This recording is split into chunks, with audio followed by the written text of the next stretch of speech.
हजरत मोहम्मद को उनका अल्लाह कह रहा है कि कोई और पूर्ण परमात्मा है। उसको पाने के लिए उन तत्वदर्शी संत की तलाश कर।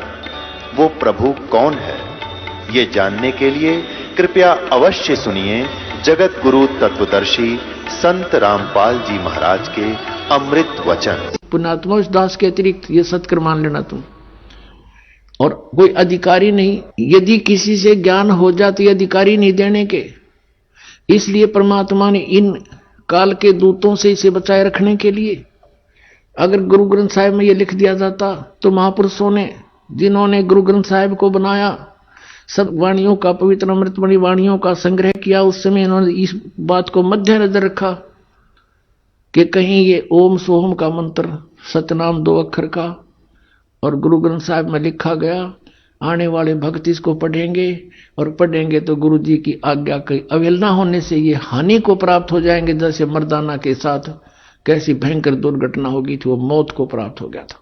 तो इस मद्देनजर से उन्होंने जहां पर भी गुरु ग्रंथ साहिब के अंदर नानक साहिब जी की वाणी में ये मंत्र था, निकाल दी, वह वाणी नहीं रखी ग्रंथ साहिब में।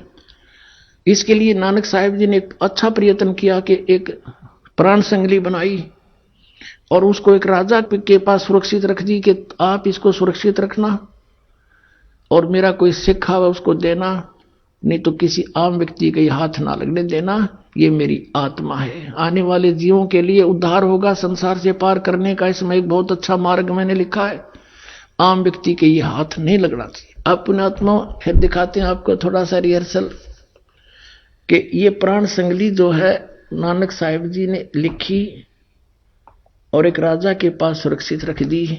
मर्दाना डूब गया होता इस मंत्र का जाप करने से। इस बात को मद्देनजर रखते हुए प्राण संगली को भी जल प्रवाह कर दिया गया था अर्जुन देव जी के द्वारा। जो गुरु अर्जुन देव जी थे 5वें, जिन्होंने गुरु ग्रंथ साहिब को सब वाणियों को इकट्ठा करके जलद बना दिया, उस समय इसको भी जल प्रवाह कर दिया था। देखिएगा अब इस पवित्र ग्रंथ के बारे में क्या कहा है श्री नानक साहिब जी ने प्राण संगली के बारे में। देखिएगा ये भाग 1 है प्राण संगली, प्रथम भाग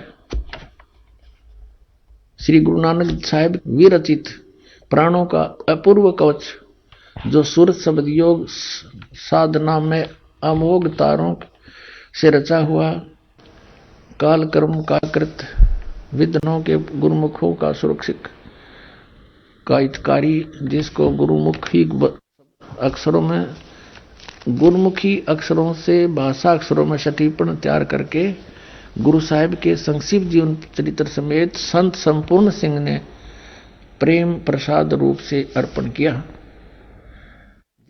जिसके मालिक वेलविडियर प्रेस इलाहाबाद ने अपने खर्चे से अपने यंत्रालयों में प्रकाशित किया। ये यहां से छपी, इसके देखना आवश्यक सूचना में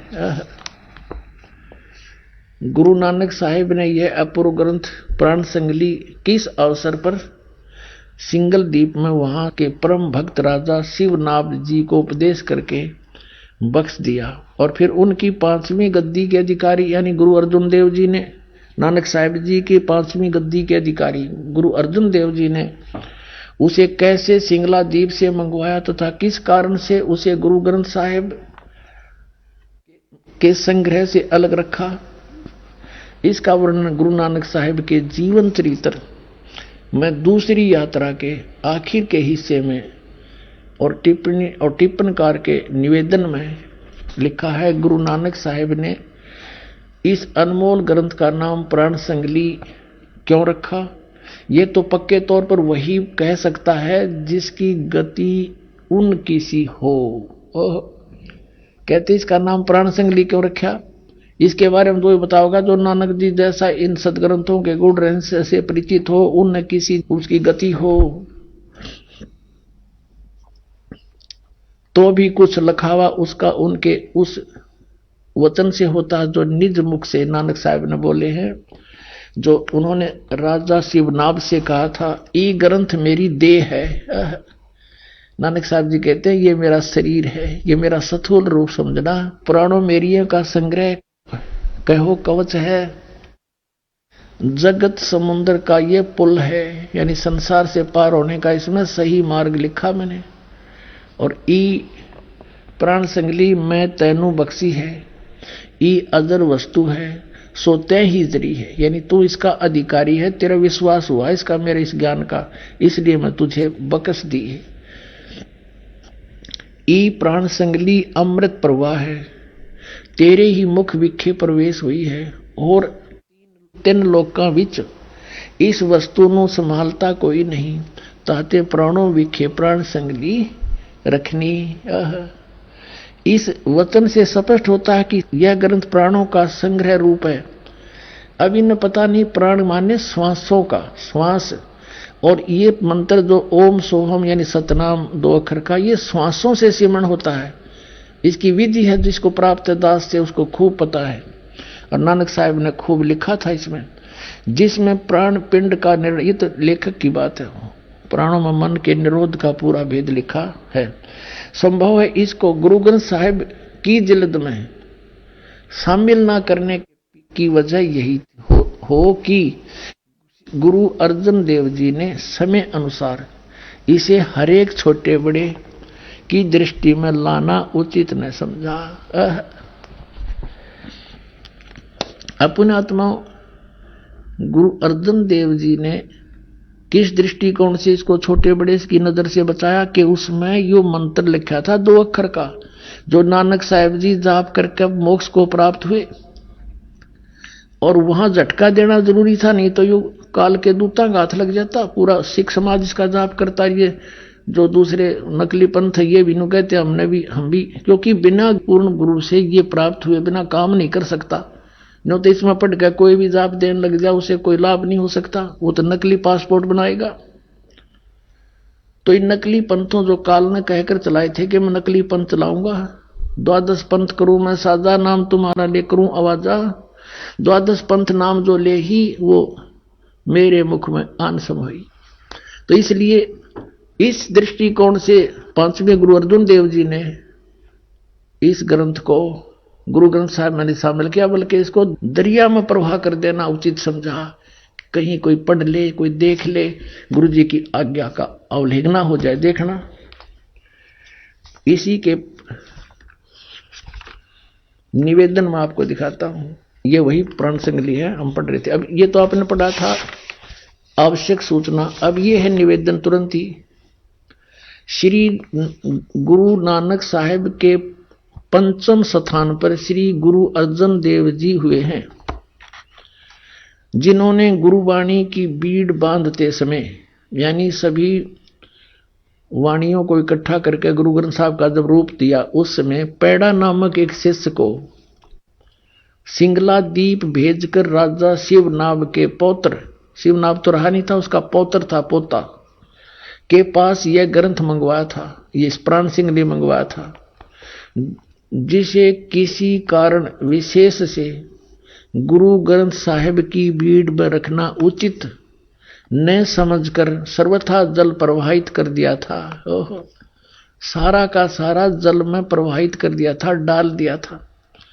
जो कि एक परम प्रेमी साधु की अत्यंत प्रार्थना से द्रवीभूत हुए गुरु साहिब के वचन अनुसार जल से निकलवाया, यानी ये तो डाल दिया था उसमें जल में, किसका कति नामो निशान मिटा दूं, कहते गुरु जी की अवहेलना हो जाए, 2 अक्षर के मंत्र को कोई जाप कर ले वह। फिर यो कहते हैं किसी साधु की प्रार्थना से द्रवीभूत होकर, यानी पिंगल के गुरु अर्जुन देव जी ने उससे कह दिया कि चल निकाल ले, और वैसा ही निकलवाया, और जैसा का तैसा उसे ही बख्शीश कर दिया। अर्जुन देव जी ने उसी को कह दिया तू ले जा, इसने दिखाइए मत किसी ने। जिसका प्रसंग गुरु प्रताप सूरज प्रकाश नामक प्रमाणिक इतिहास की 3 राशिगत 32वें अंशु में लिखा है। अपने आत्माओं, इस प्राण संगली के अंदर 160 अध्याय थे, ये भी आपको बताता हूं। ये प्राण संगली है और ये डॉक्टर जगजीत सिंह खानपुरी द्वारा इसका संपादन है। ये है publication bureau, Punjab university Patiala से। अब इसकी भूमिका में लिखा है, देखिएगा, ये भूमिका में लिखा है, पहला संस्करण है, पहला संस्करण। इसमें क्या लिखा है कि प्रस्तुत प्राण संगली दा प्रकाशित रूप है योग अते विशेष तौर ते हठ योग अनुसार प्राणायाम दा, यही ना अपनी तरफ से लिखा है, इसका जो भी सोचा इसको। इसमें क्या लिखा है ये, अब हम भूमिका में देख रहे हैं, भूमिका देखें इसकी, यहां हम अपने मतलब की बात पढ़ेंगे। इसमें लिखा है कि संत संपूर्ण सिंह ने, जिसको हिंदी वाला आपने पढ़ा, संत संपूर्ण सिंह ने देवनागरी लिपि विच इस संस्करण दा प्रकाशन किया। उस विच कुल 80 अध्याय शामिल हन और 80वें अध्याय के अंत ते इस दे कुल अध्याय 113 लिखे हैं और इस संख्या दी पुष्टि जन्म साखियां तो भी होंदी है, पर संत संपूर्ण सिंह ने 160 अध्याय दे होने दी संभावना वल संकेत किया है। अब कहने का भाव ये है कि इनमें से जो मूल थे वो निकाल दिए, जिनमें कंसेप्ट क्लियर था ये इस सतनाम के बारे। फिर भी इसमें बहुत स्थानों पर, जैसे आपको सुबह भी दिखाया था, फिर दिखाते हैं, ये प्राण संगली भाग 2 के 103 पृष्ठ पर ये मंत्र स्पष्ट है, लेकिन इनसे गलती से रह गया, यो इनका समझ में ना आया, यो के लिखा है यहाँ पर। ये देखिएगा, ये प्राण संगली हिंदी वाली है, द्वितीय भाग, और इसके संपादक है वो संपूर्ण सिंह, जिसका पंजाब यूनिवर्सिटी वाली से भी संपर्क है। ये है संपूर्ण सिंह, भाषा टीकाकार संपूर्ण सिंह, तरन तारण पंजाब से। इसके 103 पृष्ठ पर आपको दिखाते हैं। ये 103 पृष्ठ पे है, राग भैरव है ये, मैला पहले का। इसके अंदर यहां देखना, कहते हैं साध संगत मिलिया मन माना और ना मैं ना ओम सोहम जाना। ये ना इसके साथ लगना चाहिए, ना है, यो ना माने नाम होता है। कहते हैं ना तेरा के ना है, हमारी देसी भाषा में, अपनी लैंग्वेज में, पंजाबी में भी ऐसे कहते हैं, वो की ना है तेरा। तो नाम में ना, नामों में नाम, नामों में नाम है ओम सोहम, ये जाना, ये असली मंत्र है। अब जैसे यहां देखना, 151 पृष्ठ पे आपको दिखाते हैं, 150 पृष्ठ पे देखना, इसके पे ये ओम मंत्र, ओम दर, ओम दर। अब इसका अर्थ ये 2 नंबर यहां से क्लासिफाई किया है, इसको स्पष्ट किया है। इस ओम को इन्होंने ओम ही सिद्ध किया है, ओम प्लस मदर, ओम से भाव ओंकार शब्द का है। तो यहां भी सिद्ध हो गया, अंडरस्टूड हो गया। ईसाई ओम यू लिख रखा है, देख 103 पृष्ठ पे। अब ये इनके समझ में ना आए कि ये आऊं आऊं करेंगे, इसने हाउ, ये था ओम, मालिक की दया होगी, गलती से इसके साथ जुड़ गया, इसके साथ जुड़ा होता तो इसने ये काट देते, सोहम सोहम शायद रख लेते, तो परमात्मा की दया हुई। और कोई बात नहीं, अगर इसमें भी नहीं होता तो भी परमात्मा कहते हैं कहीं ना कहीं हमने अपनी सच्चाई को रखा ही है। कहते हैं चोर चुरावे तुमबड़ी गाड्डा पानी में, वह गाड्डा वह ऊपर आवे, सच्चाई छनी ना। अब काल ने वहां कितना दृढ़ कर दिया इन गुरुजियों को कि इस मंत्र की भनक भी नहीं लगनी चाहिए। प्राण संगली कितना अनमोल ग्रंथ, इसको दिखाएं, आपको हैरान रह जाओगे। इसमें बहुत क्लियर लिखा है, बहुत जगह पर लिखा है।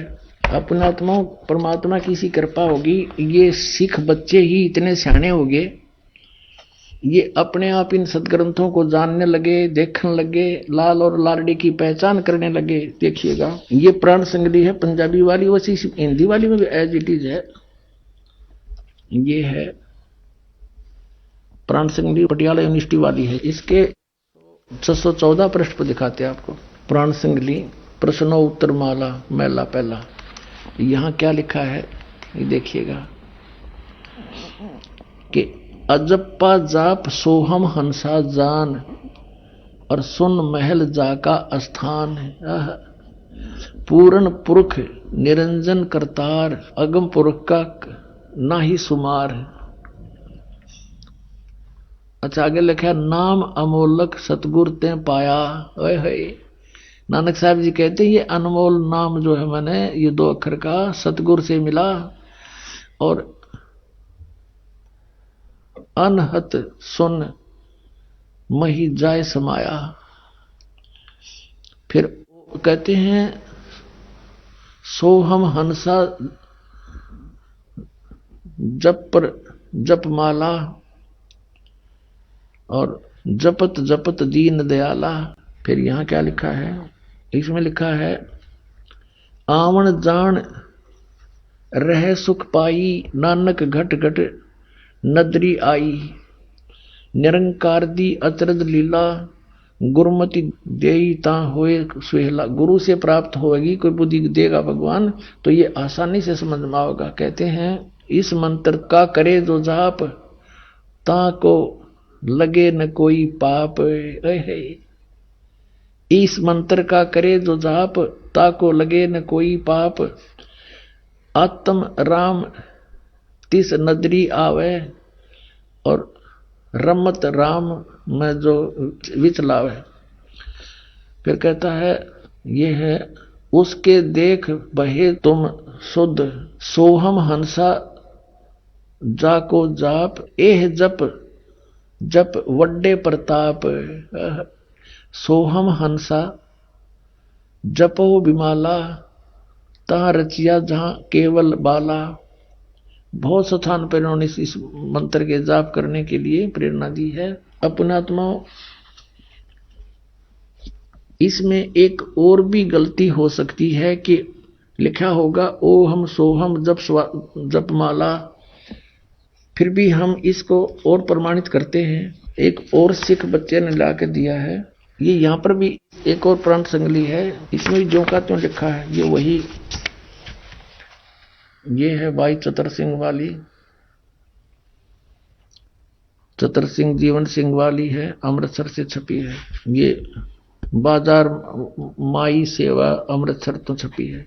और इसके पृष्ठ नंबर 100 पर लिखा है, यहाँ 100 पर लिखा है, इन बच्चों ने सिख बच्चों ने लगा के दिए निशान, ये सोम हंसा जाका जाप, ई जप जपे होए प्रताप।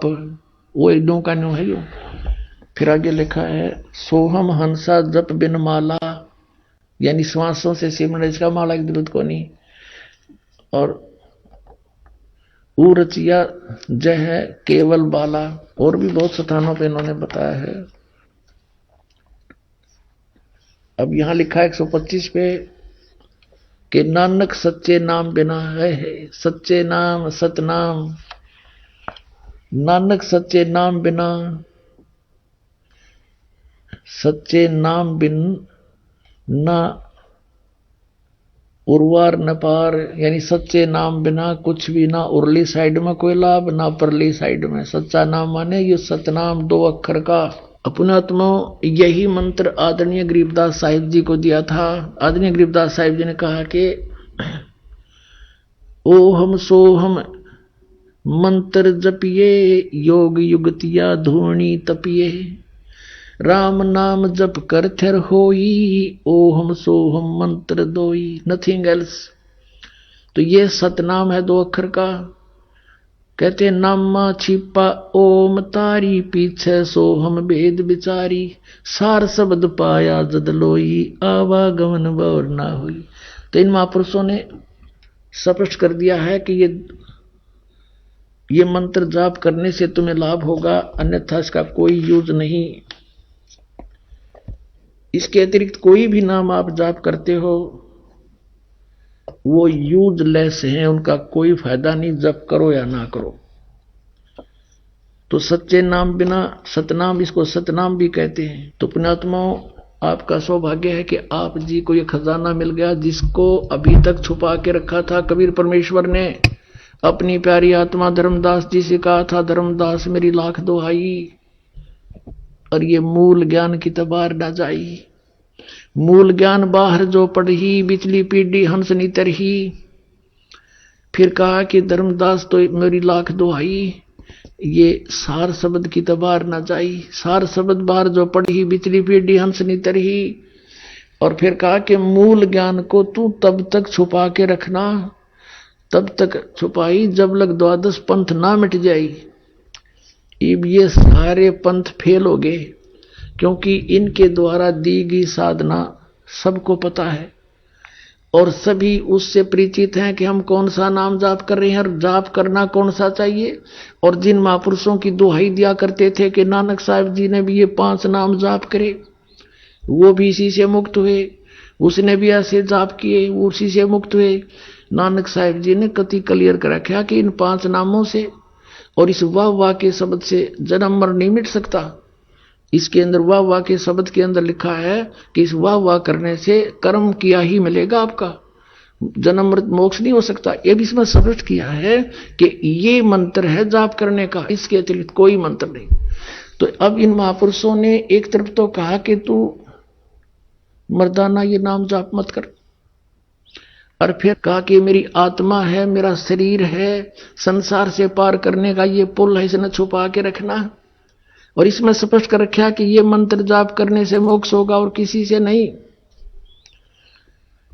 तो पुण्यात्माओं, आप तो बालक हो, आपको तो बनी बनाई खीर मिल गई, आपने जरूरत नहीं इतने सिर में दर्द करने की। इन महापुरुषों की छाती देखो, इन्होंने यहां तक धोखा देकर काल को इस तथ्य को बचा के भी रखा और काल के हाथों भी नहीं पड़ने दिया। अरे ये खुल्लम खुला डंडोरा पीटने का दास को परमेश्वर ने आदेश दे दिया। आपका भी कल्याण, पूरे विश्व का कल्याण होगा। बोलो सतगुरुदेव।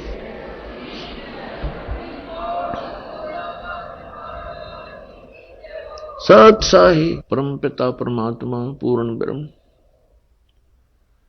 सर्व सृष्टि रचनहार कबीर परमेश्वर जी की असीम कृपा से आप पुण्यात्माएं सत्संग सुनने के लिए उपस्थित हुए।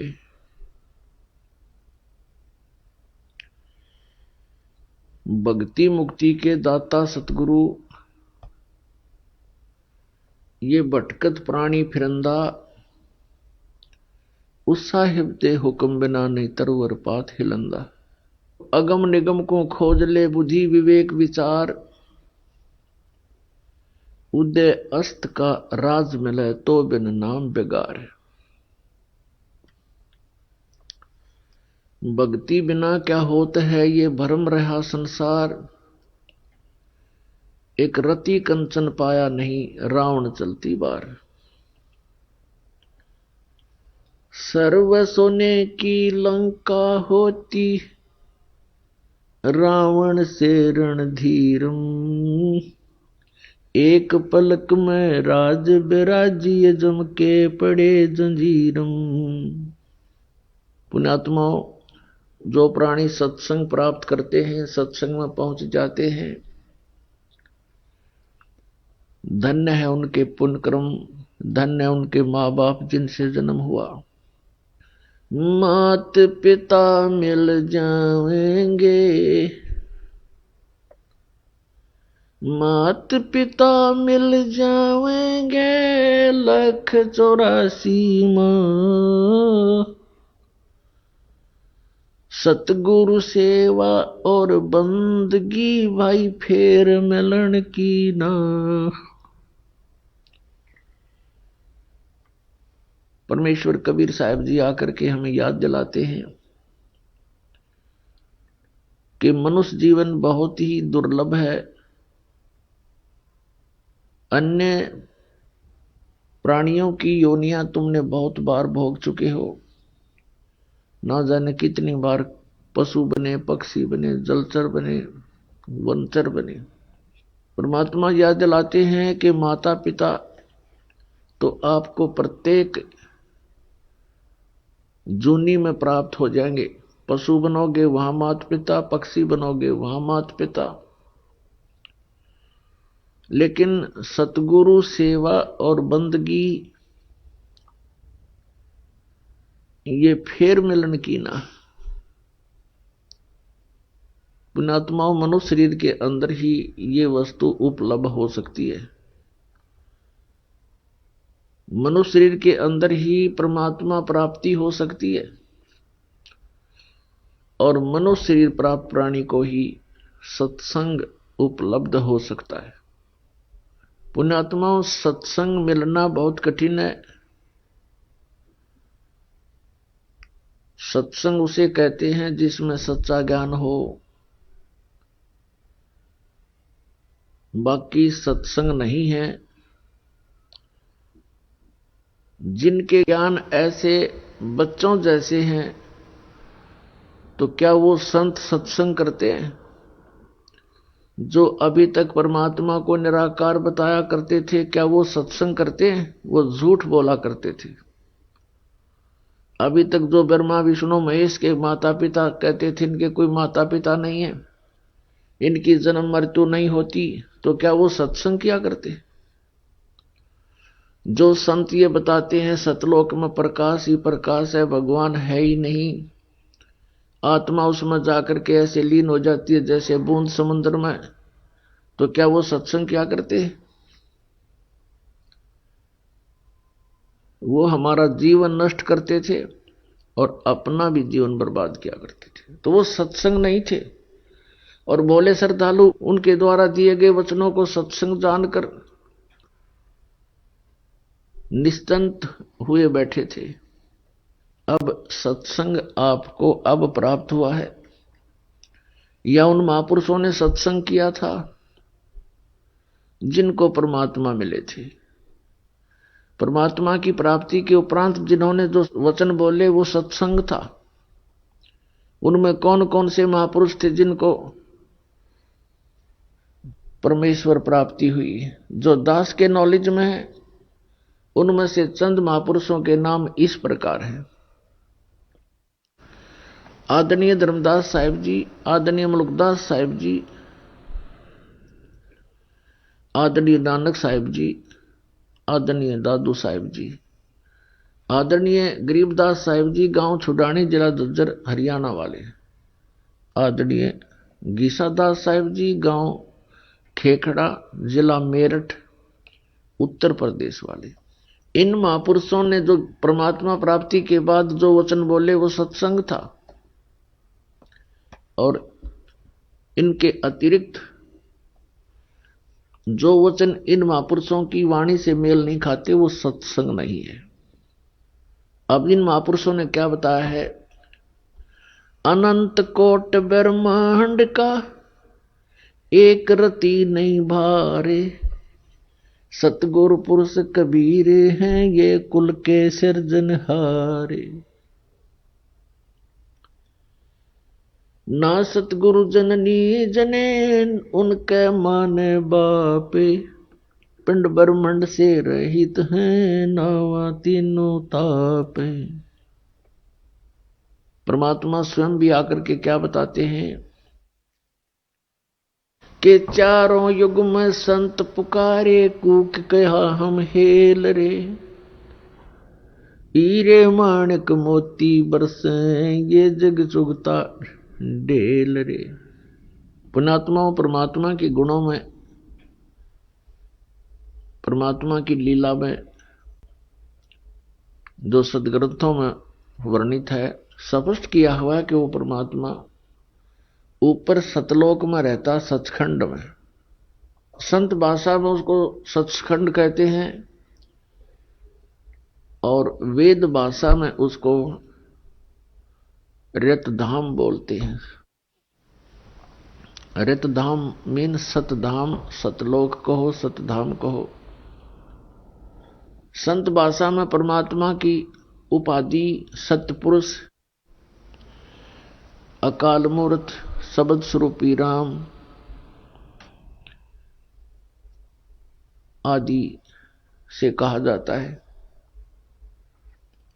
वेदों और गीता में उसको परम अक्षर ब्रह्म कहा है, सच्चिदानंद घन ब्रह्म कहा है, दिव्य परम पुरुष कहा है। वो परमात्मा हम सब के पिता है। हम अपनी गलती से काल के जाल में फंस गए हैं। वो दयालु हमारे लिए फिर भी भटक रहे। पुण्यात्माओं, अब समय आ गया है, बहुत सतर्क होना पड़ेगा आपको। असंख्य जन्म हो गए आपको इस काल के लोक में कष्ट पर कष्ट उठाते हैं। उसके विषय में बताते हैं, कोटि जन्म तो भरमत हो गए, कुछ ना हाथ लगा रे। और कुकर सुकर खरबा बोरे, कौआ हंस बुगारे। कोटि जन्म तू राजा की, ना मिटी न मन की आशा। भिक्षुक ओ के दर दर घूम लिया, ये मिला ना निर्गुण रासा। इंद्र कुबेर ईश की पदवी, ब्रह्मा वर्ण धर्मराया। विष्णु नाथ के पुर को जाके तू फिर भी वापस आया। असंग जन्म तन मरत्या हो गए, जीवित क्यों ना मरे रे। और 12 मद मैल मठ बोरे, बहुर ना दे धरे रे। दोजक बस्ट सभी ते देखे, राजपाट के रसिया। 3 लोक से तरपत नाही, ये मन भोगी खसिया। 3 लोक से तरपत नाही, ये मन भोगी खसिया। सतगुरु मिले तो इच्छा मेटे, पदमल पदे समाना। चल अनसा उस लोक पठाऊं, जो आदि अमर अस्थाना। 4 मुक्ति जहां चंपी करती, माया होरी दासी। दास गरीब अभय पद पर से, वो मिले राम अविनाशी। पुण्यात्माओं, आप बिल्कुल बालक हो। काल ने आपकी बुद्धि को इतना सीमित कर दिया, जैसे संतों को हम ऐसे नजर आते हैं जैसे एक भैंस का बच्चा मर जाता है तो व्यापारी लोग क्या करते हैं, उसके खाल उतरवा लेते हैं बालों समेत, और उसको साफ करके उसके अंदर भूस भर देते हैं, भूस, और ऊपर से चमार से उसको सिलवा लेते हैं। एक पूंछड़ सी लटकती रहती है, और उस भैंस के सामने उस बुत को, उस कार्टून को रख देते हैं, और उसको चाटती है, उसको प्यार करती है, उसको अपना बच्चा मान लेती है। और जब व्यापारी उसको लेकर उस कार्टून को चल पड़ता है, पीछे पीछे भैंस भी या करती फिरती है। अब उसकी बुद्धि इतनी काम नहीं कर रही कि इसमें भूस भर रखा, चाम लपेट रखा, ये तेरा बच्चा नहीं है। तो उन महापुरुषों ने जिनको परमात्मा मिले और सचखंड के दर्शन हुए, उन्होंने हम ऐसे नजर आते हैं कि इस हार्ड मांस इसके अंदर भर के ऊपर चाम लपेट दिया और ये बता दिया, ये तेरा बेटा या तेरी बेटी, इस तरह तुम्हारा परिवार बना दिया। पुण्यात्माओं, आप जी ने थोड़ा विवेक करना पड़ेगा। कितनी बार संतों ने हमें कोशिश की है समझाने की, लेकिन हम इन काल के दूतों से प्रेरित होकर के भगवान के मार्ग को त्याग कर कुमार्ग स्वीकार कर लेते रहे, जिस कारण से हमारी बुद्धि विकसित नहीं हो पाई। वो परमात्मा हमारे लिए कितना कष्ट उठा रहे हैं। वो हमें बताने की चेष्टा कर रहे हैं कि सतलोक में चलो, वहां तुम्हें सुंदर शरीर मिलेगा,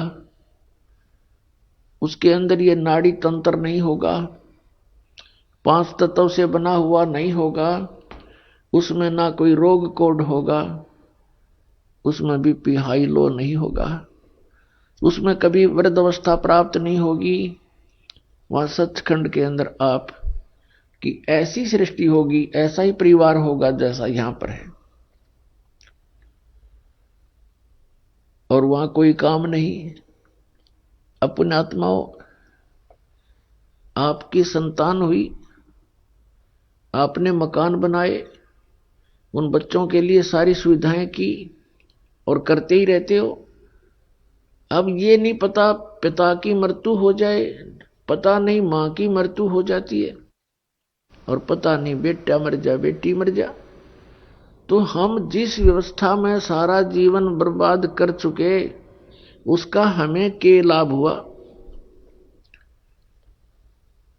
लेकिन हम सोचें क्या इसका विकल्प नहीं? हम देखते उसके साथ भी ऐसी घटना होगी, उसके साथ भी होगी, कोई बात नहीं है, तो होती रहती है। अब परमात्मा ने इसका विकल्प बता दिया, इसका अल्टरनेट बता दिया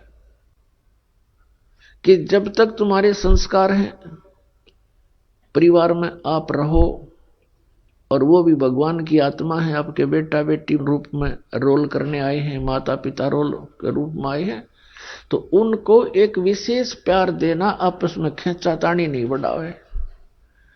इस दृष्टिकोण से कि हम उस पिता के बच्चे हैं, अगर हम इनको किसी को एक दूसरे को दुखी करेंगे तो परमात्मा नाराज हो जाएगा, क्योंकि हम पहले गणे दुखी यहां पर। फिर हम एक दूसरे को सतावें, कोई वचन से जख्म करें, किसी को और कोई हानि पहुंचावें, तो हम तो कौवे हो गए, कौवे, मनुष्य नहीं रहे।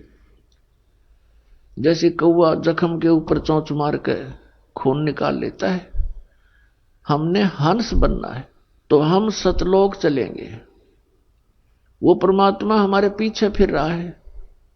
जो जन मेरी शरण है, ताका हूं मैं दास, गेल गेल आज्ञा फिरूं जब तक धरणी आकाश। परमात्मा कहते हैं कि जो मेरी शरण में एक बार किसी भी युग में आ गया, तो मैं उसके पीछे पीछे फिरता रहता हूं और उसको पार करने की चेष्टा करता हूं। क्या बताते हैं? अनंत कोट बाजी जहां हम रचे सकल ब्रह्मांड, कह कबीर मैं के करूं यू काल करे जीव खंड। कबीर साहब बताते हैं कि मैं इतना समर्थ हूं, ये सभी ब्रह्मांड मैंने रचे, अनंत कोट बाजी जहां रचे सकल ब्रह्मांड, और कहे कबीर मैं क्या करूं ये काल करे जीव खंड। पुणात्माओं, आपने ये अमर कथा कभी सुनी नहीं थी। आप जी ने अपने ही धर्म मजहब के अंदर चल रही कथाओं को सुना, उन्हीं के आधार से आपका माइंड सेट हो गया। अब इस अमर कथा को सुनकर बहुत दिनों में जाकर आपका विश्वास होगा, और जब आपको ये कथा समझ में आ जाएगी, उस समय देखना आपके मन की स्थिति क्या होगी। आप ऐसी स्थिति में हो जाओगे जैसे परगर पावना रहे उठाए चित, जैसे दूसरे के घर में, दूसरे गांव में, रिश्तेदारी में कोई प्राहुणा चला जाता है, मेहमान रूप में जाता है, वो वहां रहता अवश्य है, लेकिन उसको पता है कि मैंने वापस जाना है, और उसको अपने घर की रह रहकर याद भी सताती रहती है। कहते हैं जैसे पर घर पावना रहे उठाए चित, तो यहां से आपका ऐसे मन हट जाएगा एक दिन, और फिर उस सतलोक में आपका अगला कदम सतलोक में होगा। अब परमात्मा ने हमें आकर बताया कि जब सबसे पहले मैं यह आपके दुखों को देखकर इसमें प्रवेश किया काल के लोक में, तो इस काल ने मेरा रास्ता रोकने की चेष्टा की, क्योंकि परमात्मा बताते मैं जोगजीत के रूप में था। जोगजीत वहां एक पुत्र है परमात्मा का, जो सर्वप्रथम 16 उत्पन्न किए थे उनमें से एक है। जोगजीत जानकर मेरे साथ इसने बहुत अड़ंगा अड़ाने की चेष्टा की, लेकिन मेरी शक्ति के सामने ये हताश हो गया। फिर चरण पकड़ लिए, रोने लगा, हाहाकार मचा दी।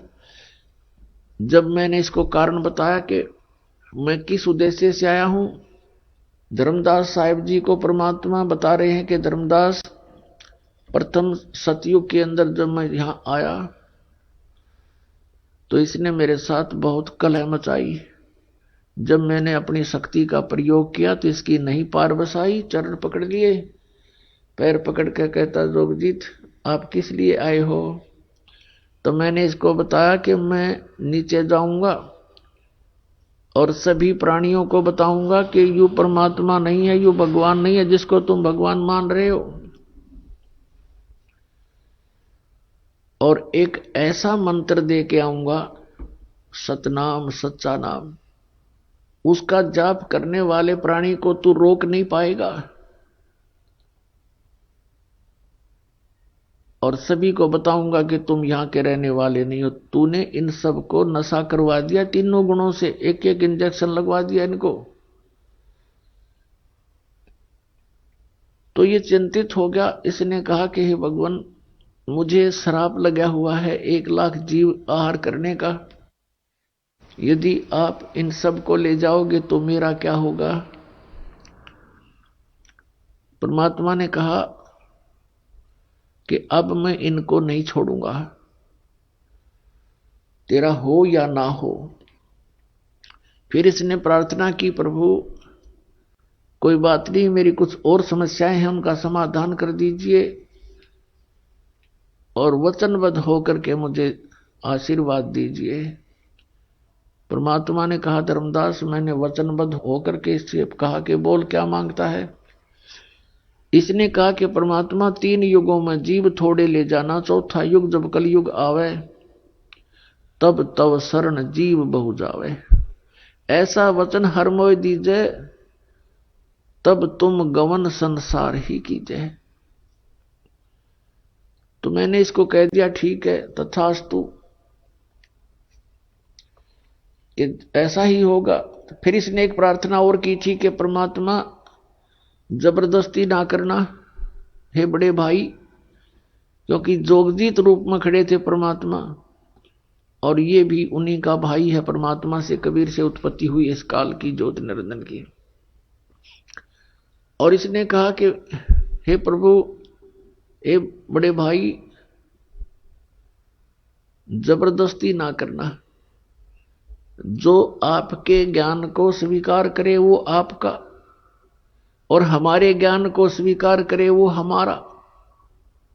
आप ज्ञान दे करके अपना बनाना, बाई फोर्स ना करना। वो तो मालिक को पता। अब यहां प्रश्न उठता है पुण्यात्माओं बहुत सी, क्योंकि हमारे अंदर बहुत युगों से ये अज्ञान ठुका हुआ है, भरा हुआ है खचाखच। ये सच्चे ज्ञान को टिकने नहीं देता। ना जाने कितनी शंकाएं उत्पन्न होती हैं। एक शंका तो ये उत्पन्न होगी कि भाई भगवान ने जानी जान, कहते हैं परमात्मा जानी जान है, अंतर्यामी है, सर्वज्ञ है, फिर क्या उनको पता नहीं था ये ऐसे ऐसे वचन मांगेगा। इसको वचन ना देते सतयुग में ही हमें वापस ले जाते।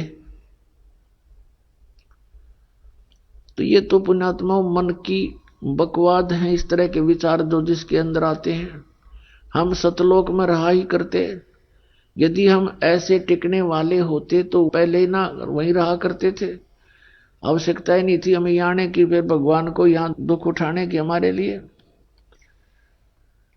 परमात्मा को पता था कि सतयुग त्रेता द्वापर में ये प्राणी दुखी नहीं होता। पुण्यकर्मी प्राणियों को मनुष्य जीवन मिलता है सतयुग त्रेता द्वापर में, जिनके बहुत घने पुण्य होते हैं, और वो सभी साधना भी करते हैं, मनमुखी साधना करते हैं, शास्त्र विधि त्याग कर भी साधना करते हैं। उनसे सिद्धियां प्राप्त अवश्य हो जाती हैं, और उनके पूर्व प्रारब्ध कर्मों के आधार से, किस्मत में लिखे हुए पुण्यों के आधार से उनको सुख होता है, शरीर स्वस्थ होता है। सतयुग में पिता से पहले पुत्र की मृत्यु नहीं होती, जो सबसे बड़ा जख्म होता है पिता के लिए। और पत्नी से पहले पति की मृत्यु नहीं होती, जो पत्नी के लिए बहुत बड़ा दुखदाई होता है। और बहुत लंबी आयु होती है, शरीर स्वस्थ रहता है, आहार बहुत ही अच्छा होता है। तो इस प्रकार जब पिछले पुण्यों से उसको लाभ होता रहता है, साधना गलत करता रहता है, पाप इकट्ठे होते जाते हैं, पुण्य अक्षीण होते रहते हैं, फिर उसका जन्म त्रेता में होता है। त्रेता में भी ऐसी स्थिति लगभग रहती है। फिर द्वापर में होता है, हरे भरे वृक्ष होते हैं, सब जगह जंगल होते हैं, फलदार वृक्ष होते हैं, समय पर वर्षा होती है। तो इस प्रकार ये सोचता रहता है कि जो साधना पूजाएं मैं कर रहा हूं इनसे मुझे लाभ हो रहा है, अज्ञानता के कारण। तो परमात्मा के ज्ञान को जो पहले वाले साधना से बिल्कुल हटकर होता है उसको ये प्राणी बिल्कुल स्वीकार नहीं करता। अब कलयुग के अंदर ये प्राणी बिल्कुल कर्महीन हो जाता है, पापों की गठड़ी बांध लेता है और पुण्य इसके पास रहते नहीं। ये साधनाएं भी करता है और लाभ कति होता नहीं, या तो नास्तिक हो जाता है या फिर दुख को भोग कर ही अपना जीवन पूरा करता है। और उन अज्ञानी संतों ऋषियों ने, उन्होंने सतयुग के अंदर जो साधनाएं की, अब उनको वो मार्ग मिला नहीं, यह सतनाम उनको प्राप्त हुआ नहीं जो पाप नाश करता है। और जिस कारण से उन्होंने अज्ञान सिद्धांत बनाकर समाज में प्रवेश कर दिया कि कर्म तो भोगना ही पड़ता है, प्रारब्ध में लिखा हुआ तो भोगना ही पड़ता है, इसको कोई चेंज नहीं कर सकता, इसमें कोई परिवर्तन नहीं हो सकता। तो पुण्यात्माओं, हम परमात्मा की खोज इसलिए करते हैं, परमात्मा को इसलिए खोजते हैं कि हमारे जीवन में कोई कष्ट आवे तो वो टल जावे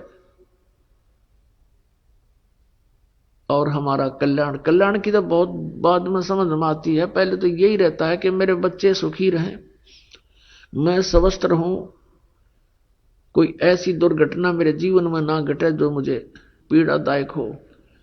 इसलिए हम परमात्मा की खोज में संतों के पास जाते हैं, और यह भी हमें मालूम है कि संतों के पास ही उसका समाधान होता है। और ये भी हम सुना करते कि परमात्मा ना जाने किस बेस में आ जा। तो वो परमात्मा कबीर साहब है, वो ना जाने क्या रूप बना करके और कब कहां प्रकट होता है और हमारे लिए भटकता रहता है, हमें समझाने की चेष्टा करता है कि तुम इस झूठे सुख को सुख कहे ये मान रहा मनमोद, ये सकल चबीना काल का कुछ मुख में कुछ गोद। तो पुण्यात्माओं, परमात्मा ने प्रोमिस कर रखा है और इसने भी प्रोमिस कर रखा काल भगवान ने कि कलयुग में जब कितने जीव ले जाना, लेकिन इसमें ज्ञान आधार बनाना। तो पुण्यात्माओं, अब बुद्धिमान समाज हो गया है, इस ज्ञान से अब आप बालक नहीं रहोगे। परमात्मा के प्रयत्न को गहराई से सोचना, वो क्यों भटक रहे हमारे लिए सतलोक न छोड़ के, क्योंकि हम उनके बालक हैं, हम उसकी आत्मा हैं। और इनको काल इसलिए परेशान कर रहा है आप जी को कि जितना मैं इनको सताऊंगा उतना ही वो दुख पावेगा। अपने आत्माओं, आप बालक हो, ये हमारे साथ क्यों प्रतिशोध ले रहा कि इसने वहां पहले तो तप करा, फिर तप करा, फिर तप करा, 3 बार। उससे इसने 21 ब्रह्मांड प्राप्त किए, फिर 5 तत्व 3 गुण परमात्मा ने इसको दे दिए कि ले जा खेल खिलौनों से। फिर हम इस पर आसक्त हो गए, हम परमात्मा को भूल गए, अपने भगवान से मन हटा लिया।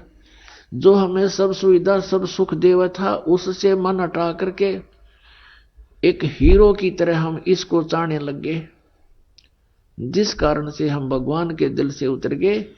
और देखो सेब कितना अच्छा फल होता है, यदि वो सेब खराब हो जाता है तो वो दुकानदार उसको रखता नहीं, उसकी आत्मा बहुत दुख पावे। एक सेब खराब हो गया, बार फेंकना पड़ा कूड़े में, तो हम वहां खराब हो गए थे भाई बच्चों।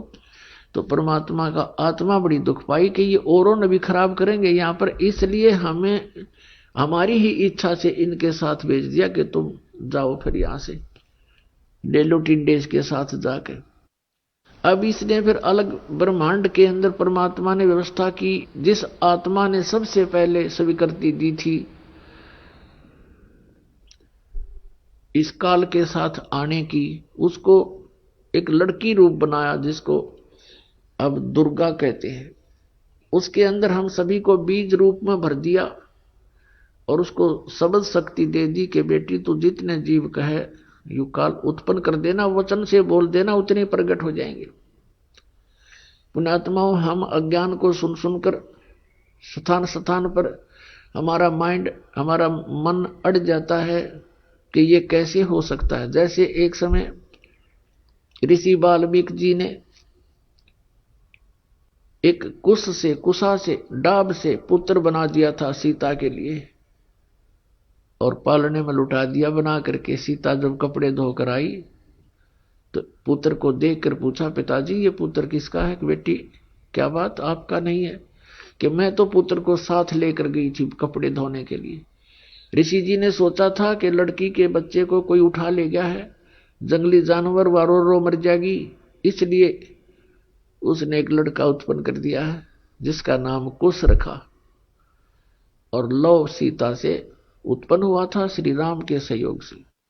तो कहने का भाव ये है कि उस ईश्वरीय शक्ति को थोड़ी बहुत संग्रह करके ये ऋषि लोग भी चमत्कार दिखा देते हैं, और वो तो परमात्मा के पास तो ये चमत्कार थोक के भाव के हैं।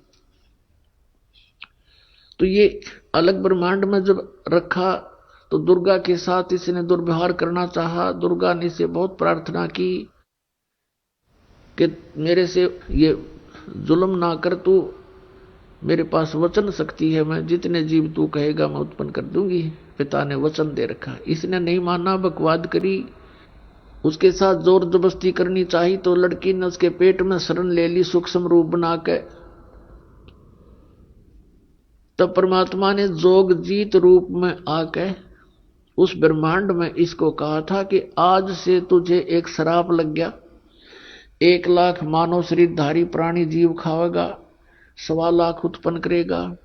और लड़की को उसके पेट से निकाल दिया, पेट चीर के हाथ से वचन से ऐसे नाखून मार दिया पेट पर, और वचन से वो बाहर आ गई। फिर एज इट इज वचन से अपने आप जख्म भर गया। तो परमात्मा की शक्ति पुण्यात्माओं पर बल है। हम आध्यात्मिक मार्ग से कोसों दूर हो गए, इसलिए हमने इन परमात्मा की लीलाओं पर अविश्वास शीघ्र हो जाता है। लेकिन अब अविश्वास ना करके विश्वास पूर्ण करो। तो वहां क्या कहा, तब इसको आदेश सुना दिया कि तू निकल जा अपने 21 ब्रह्मांड लेकर यहां से। आदेश सुन ले पिताजी का और निकल जा यहां से 21 ब्रह्मांड समेत। इसने फिर बहुत हाथ जोड़े, पैर पकड़े, मेरे से गलती होगी, मुझे रख लो यहीं पर, मुझे दूर ना भेजो। लेकिन परमात्मा ने इसकी एक नहीं सुनी और इसको वहां से यहां फेंक दिया 16 शंख कोश की दूरी पर। आइए अब हम उन श्रद्धालुओं के अनुभव जानते हैं जो जगत गुरु तत्वदर्शी संत रामपाल जी महाराज जी से दीक्षा प्राप्त कर चुके हैं तथा उनके द्वारा बताए गए भक्ति मार्ग पर चल रहे हैं। नमस्कार सर। नमस्कार सर। सर क्या नाम है आपका? मुकेश कुमार गुप्ता। मुकेश जी आप कहाँ से हैं? बरेली कटघर से, उत्तर प्रदेश से। सर संत रामपाल जी महाराज से नाम दीक्षा आपने कब ली? करीब 17 में ली थी। सर संत रामपाल जी महाराज से नाम दीक्षा लेने से पहले क्या आप कुछ भक्ति साधना भी करते थे? हाँ, मरगट की पूजा वूजा क्रिया करते थे। मरगट की क्रिया करते थे। मैं बैठते थे, कलेजी चढ़ाते थे, शराब चढ़ाते थे, कैरी चढ़ाते थे, पूड़ी चढ़ाते थे, मुर्गा भेंट उठ देते थे, ये सब क्रिया करते थे, खाते पीते थे उन बैठ के। मैं तांत्रिक खुद था साहब की। लोगों की परेशानी दूर करता था। लोग बार मेरे पास आते थे, परेशानी दूर हो जाती थी उनकी, इसलिए मेरे पास आते थे वो लोग। सर जैसा कि आपने बताया कि आप तांत्रिक थे, शमशान घाट में पूजा वगैरह भी करते थे और लोगों की परेशानियां भी ठीक करते थे, तो फिर आप संत रामपाल जी महाराज की शरण में क्यों आए? अच्छा साहब, मैं सबकी परेशानी दूर करता था। सब लोग मेरे पास आते थे, सबकी परेशानी दूर करता था। हल्के करते करते करते करते एक दिन मैं खुद बीमार पड़ गया। जब मैं खुद बीमार पड़ गया तो बहुत ज्यादा इतना बीमार पड़ गया, टट्टी पेशाब खटिया भी करता था। इससे पहले कुछ संत रामपाल महाराज के शख्स थे, वो मुझसे कहते थे कि भैया नाम लिखसा ले लो, भैया नाम लिखसा ले लो। मैं कहा हटो तुम पागल, मैं खुद को बाथरूम, मेरे पास 100 आदमी मेरे पास आते थे, मुझसे पूजा कराते थे, मुझे पैसे देते थे, मुर्गा चढ़वाते थे, सब काम करते थे। हल्के हल्के मैं करते करते इतना बीमार हो गया। तो साहब मैं क्रिया करते करते मेरी तबीयत इतनी खराब हो गई थी कि मतलब मैं बहुत ही ज्यादा बीमार हो गया था। मेरी किडनी फेल हो गई, मुझे पीलिया हो गया, मुझे मतलब टीबी हो गई, उसका डॉक्टर साहब ने जवाब दे दिया कि इन्हें घर ले जाओ। मेरी बहू से कही थी इन्हें घर ले जाओ और घर ले जाओ, जो इन्हें खिलाओ पिलाओ। अब जो इनकी उम्मीद नहीं है कुछ भी। तो मुन्ना भगत जी थे, बोले भाई देखो तुम तो कारीगर अब तो जा ही रहे हो, एक बार मेरे गुरु जी से नाम लिखवा लो, संत रामपाल महाराज से साथ सही हो जाओ। तो उनसे मैं नाम लिखवा ली। सर जब आपने संत रामपाल जी महाराज से नाम दीक्षा ली तो क्या आपको लाभ भी प्राप्त हुए? लाभ प्राप्त सबसे बड़े साहब मैं सही हो गया, सब बिन दवा से सही हुआ। कोई ऑपरेशन नहीं, कोई कुछ नहीं, बिन दवा से नाम लिखा लेने से ही, उनके मंत्रों से ही, जाप करने से ही मैं सही हो गया। जब मैंने मतलब भगत लोग लाए थे, मतलब मेरी घरवाली थी, मेरे भगत लोग संग में लाए थे, टेम्पो में डाल के लाए थे 4 लोग नाम लिखा दिलाने के लिए। टेम्पो डाल के लाया तो मैं बड़ी मुश्किल से नाम लिखा मैंने ली। गुरु जी नाम लिखा दे रहा था, मैं सुन नहीं पा रहा था, लेट के नाम लिखा ली थी, बैठ भी नहीं पा रहे, मुझे भक्तों ने बैठा ला था उठा के। तब नाम लिखा लेने के बाद मैं घर गया, घर जाकर मेरी भगवती ने नाम लिखा ली थी। वो मतलब जोत जलाती थी, वो सब काम करती थी, मुझे कुछ कर ही नहीं मिलता था, मैं खाली लेटा रहा। 2 महीने तक मैंने भक्ति कतई करी नहीं थी। तो मेरे भगत लोग आए, बोले भगत जी कुछ तो भक्ति करो। तो थोड़ी मैंने भक्ति करी, दंडोत प्रणाम करा हल्के। जिस दिन से दंडोत प्रणाम करा है उस दिन से मैं सही होते ही फिर चला आया हूँ और आज तक सही हूँ बिल्कुल। रामपाल जी महाराज की कृपा से मैं बिल्कुल सही हूँ अब। अच्छा, पत्नी को कैंसर हो गया था, तो कैंसर होने के बाद में कैंसर सब जगह दिखाया, मुझे पता था 5 महीने कैंसर है, कैंसर सही हो गया। तो मतलब ऐसा था नाम लिखा लेने से उनका कैंसर सही हुआ। अच्छा, और फिर घर के बहुत सारे लाभ मिले, बहू है हमारे घर में सही है, सब काम धंधा बहुत बढ़िया चल रहा। पहले काम धंधा नहीं चलता, पहले जो थी हम लूटा मारी करते थे, किसी को पकड़ लिया 1000 ले लिए, किसी को पकड़ लिया 500 ले लिए, किसी को फोन कर दिया कुत्ते पैसे ले लिए, किसी के पेट में दर्द उड़ा, मतलब लूटा मारी करते रहते थे। और अब जो है कि भैया अब डर लगता है, लूटा मारी निकलते हैं, आराम से संत रामपाल जी की भक्ति कर रहे हैं, नाम लिखा लिया है और काम धंधा खूब बढ़िया चल रहा, अपने काम खुद लगे हुए हैं। सर पहले आप तांत्रिक क्रिया करते थे, तांत्रिक का काम करते थे, तो अब आप क्या करते हैं संत रामपाल जी महाराज से नाम दीक्षा लेने के बाद? तो हलवाई काम करते, कोई काम नहीं करते, कारीगरी करते, ठेकेदारी करते हैं, अपने काम लेते हैं। हियन भी हल्द्वानी भी अब ठेकेदारी करते हैं, अपने काम करते हैं। अब नशा वशा सब छूट गया, पान बीड़ी सिगरेट, कोई नशा की इच्छा ही नहीं होती कतई नशा करें, और ना कभी जिंदगी जीवन में करेंगे। अब डर लगता है नशा से। और लाभ बहुत ही लाभ ही लाभ है, लाभ तो कुछ बता ही नहीं सकते, ऐसे लाभ हुए हैं, हर मेल के लाभ ही लाभ है। पहली बात तो आदमी सबसे बढ़िया, जिस्म बढ़िया है, घर बढ़िया है, काम लिखा बढ़िया, सभी कुछ लाभ ही लाभ है साहब, कोई लाभ बता नहीं सकते, इतने लाभ हुए हैं अब तो। सर जो दर्शक आज आपको टीवी पर देख रहे हैं वो भी किसी न किसी तरीके से परेशान है या बहुत ज्यादा दुखी हैं, तो उनको संत रामपाल जी महाराज से नाम दीक्षा लेने के लिए क्या करना होगा? उनको कुछ नहीं करना, पट्टी है नीचे साधना चैनल आता है, उस पर पट्टी है, उस पर नंबर है, उससे नंबर से आप नाम लिखा मिल जाएगा। क्या वो भी संत रामपाल जी महाराज से नाम दीक्षा लेने के बाद ठीक हो सकते हैं आपकी तरह? बिल्कुल, जब हम ठीक हो वो भी ठीक हो जाएंगे। हम जब कैसे ठीक हो, हमने 10 अस्पताल 15 अस्पताल घूम चुके हैं, देख चुके हैं, और सब डॉक्टर ने हमें मना कर दिया था कि इन्हें ले जाओ, खिलाओ पिलाओ, जो सही नहीं होंगे। उसके बाद में मतलब नाम दीक्षा लेने के बाद में हम सही हो गए। हम सही हुए हैं तो ऐसे सब लोग सही हो जाएंगे। संत रामपाल जी महाराज ने हमारा दोबारा जीवन दान दिया। पहले तो हम खत्म हो चुके हैं, और खत्म होने के बाद अब दोबारा जीवन दान दिया है, तो भक्ति कर रहे हैं और सही है बिल्कुल। धन्यवाद सर। साहिब।